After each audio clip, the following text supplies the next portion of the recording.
you also weigh in on the issue of targeted killing. Yes. Which is a nice way of saying assassination. Yes, we're, PG-rated book, but yeah, no, people don't like the word assassination. We have a ban on assassinations in theory, on paper. But that really, when you talk about the number of times that we have said we're going to get Osama bin Laden or get Azar Khoury, for all intents and purposes, we don't have a ban on assassinations. And so your point is that we need I think in certain circumstances we ought to assassinate, and I think most people would agree with that if you find out someone somewhere, go get them, right? Literally. But the problem is that from the perspective of oversight and accountability, no one that we talked to in the administration or outside of it could had any inkling of what standards apply now to assassination.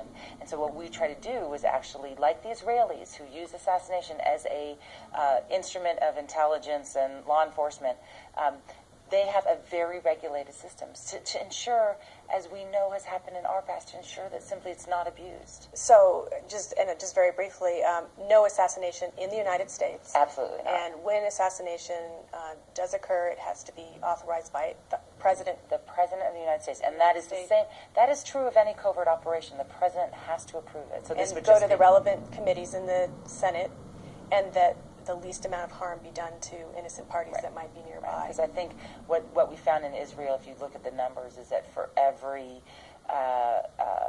7 targeted assassinations, they have 3 civilian deaths. So that's not a good ratio. But basically, yeah, I mean, it's there'd be no justification for having a targeted killing in America. When you look out into the future,